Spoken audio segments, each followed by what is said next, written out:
Your brother is very wealthy and rich.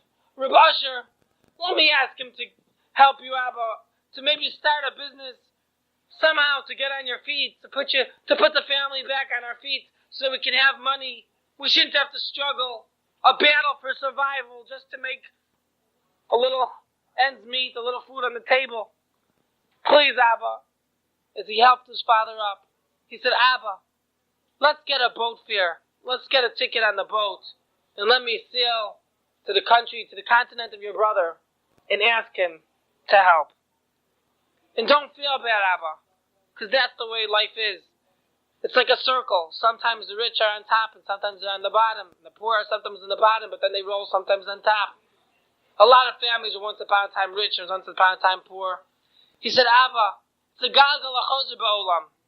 Money, it rolls. Money in Hebrew is called zuzim. Zuzim means it moves. Because a lot of times money moves from one person to another. Sometimes a person's poor today is rich tomorrow. Sometimes a person's rich today is poor tomorrow. And he said, don't worry. I will go. I will visit your brother. And I will be able to ask him to help support us. And then we'll be able to live happily without the struggle for survival. And his father told him, how will you go visit my brother? He's thousands of miles away. I haven't even heard from him for years. Galut has kept so many families apart from each other, because of our sins, that I don't even remember what my brother's family looks like. I don't even know how many children he has. And I feel funny if the only time we're going to speak to him is because we need money. I feel guilty. I should have kept up a kesher, kept up a connection. And now what? We just have to go because we need a loan? But his son told his father, Abba, we have no choice but to ask him. As the pasuk says, from your relatives, you should not hide yourself. I'll tell him that we wish we could have been together, but please, in any which way you can assist my father, we'll be most grateful and most thankful. His father got up. He could barely walk. He felt weak because he had that terrible fall. His bones were aching. But he told his son, let's go. Let's see if perhaps we can get you on a boat to travel to my brother's country. And as he went to the boat, he asked the captain of the ship, Captain, perhaps my son Yechezkel is a very strong, good boy, can help you on the boat. And instead of paying him money, just give him free fare, free passage for his voyage to visit his uncle. The captain said, sounds like a fair deal. That's a long distance, many weeks, perhaps months out at sea. I could use a boy that looks sincere and serious like this boy, disciplined. Probably he'd be someone that would be very helpful for our ship. And the father said, great, I appreciate it. You won't regret it. He's a good worker. And right then, all the brothers went to the dock to see Yechezkel, their oldest brother, off. And Yechezkel told them, don't worry, I'll bring back to you, B'ezrat Hashem, B'tzurot Tovot. I don't know when I'll return, but don't worry, I'll make sure, Abba, that the family will have money very, very soon. As he got on the boat, he got to work, sweeping, dusting, scrubbing, serving, cooking, cleaning. He did a lot of work on that boat. And after months and months at sea, he finally got to the country of his uncle. And as he got to the country, he did not know the terrible things that happened to his uncle's family over the past 5 years. He didn't know that his uncle was hit by the strangest of circumstances, the weirdest of problems. Let me tell you what was going on in those past 5 years. He had a daughter. Her name was Dinah. Dinah was a good girl from a good family. And a lot of people wanted her hand in marriage. A lot of chashuv people asked and read shidduch for this girl, Dinah. And it turns out he said yes. One of the first ones that came.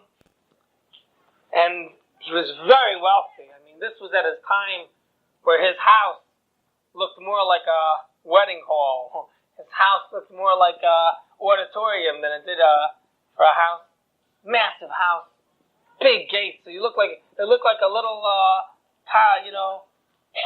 apartment section of town where they have like a whole area of apartments locked and enclosed in one area. And at that time, they scheduled a wedding that was supposed to be the nicest wedding in history in that town. And everyone was there. Everyone was privileged to be invited to such a beautiful occasion. And as everyone poured in, traveling from so far, he invited all his rich friends. And what happened? And right at that time, as he invited many, many people, his daughter, like a little princess, walked down the chuppah. And as she walked down the chuppah, everyone was steering who's the lucky chatan and marry into such a wealthy, aristocratic family that was known for its wealth, for its nobility. And as the chatan walked down, everyone gave him, it seems, an ayin hara. Or if they didn't give him an ayin hara, something happened to him. Because that night after the chuppah, as they went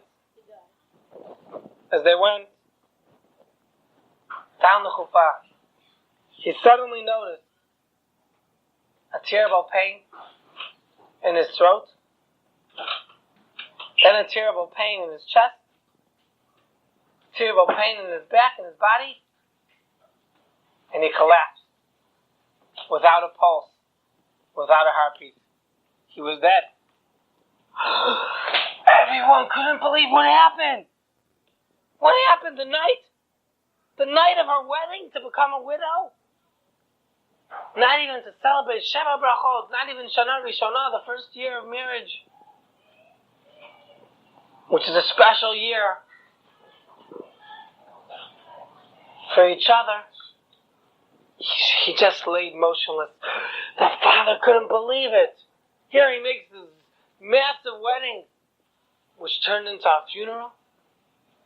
No one could believe it. She was so broken. She couldn't believe, but she heard of freak accidents before, but she never heard of this. What could they do? Wow. It was the talk of town. For 3 months, all the talk was about the rich wedding coming up. And now, the talk of town was, what happened to that poor girl, Dinah?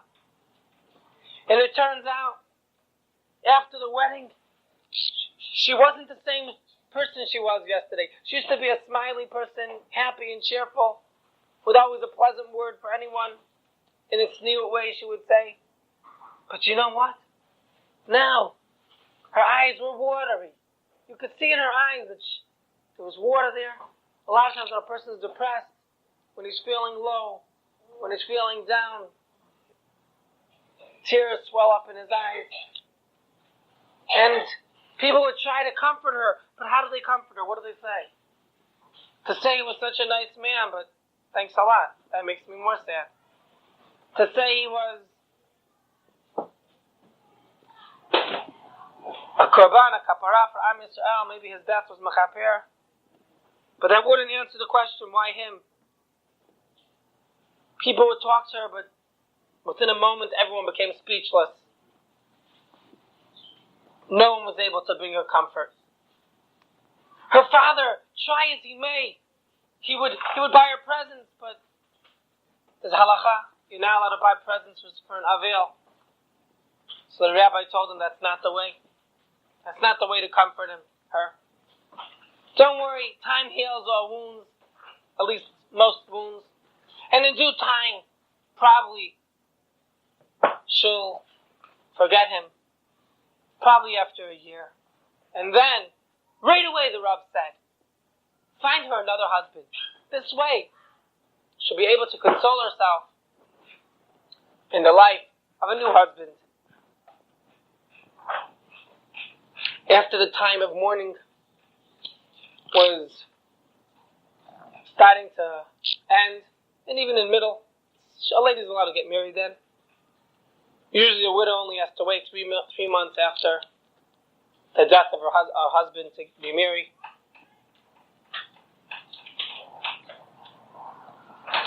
And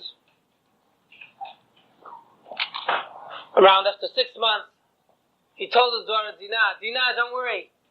Don't worry, my daughter. I found the perfect boy for you. And again, a lot of boys were anxious to marry her. She was a special girl from a very special family. People came and people knocked on the door and they said, I'm applying for the job. Just kidding.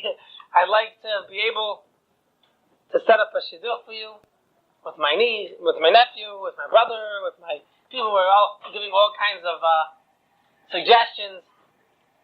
Till finally there was another rich kid. The father said, yes. He will be able to buy her anything she wants. That's a good husband.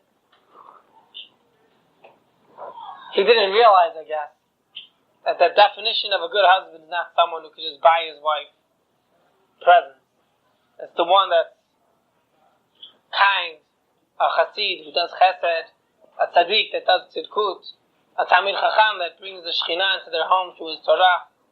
But it turns out they made the date for the wedding, and this time again they invited everyone to show, look, it was an accident. What do you want? Please, don't worry. Life wasn't over. We must continue. Life must go on. And as they invited a lot of people this time, a lot of people came, and as people were coming, it was a tremendous aura of mixed feelings in the air. Simcha, happiness, and pachad, and worry. Because that was strange. What kind of mazal would lay in store for such a couple, people wondered.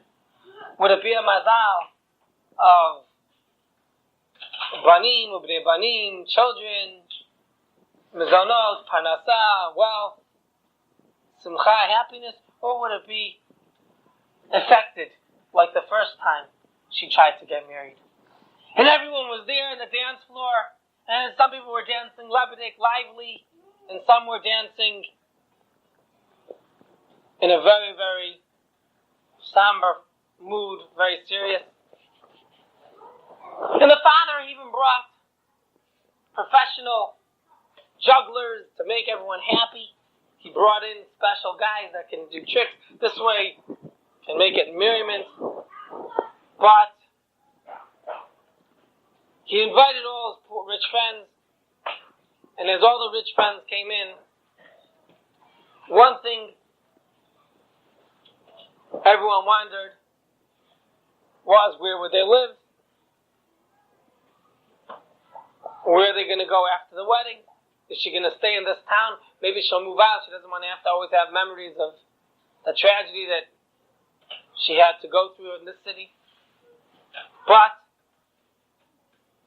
the next morning in shul, everyone had their mouths wide open in total shock. They couldn't believe what they heard. Did you hear? And everyone was talking and mumbling in the shul. And as they were talking, one person said to the other, I can't believe it either, but it seems it's true. It happened. And someone else said, no, that's a rumor, it can't be. And a third said, yes, it's true. I saw the levaya. What? The husband or the wife? husband.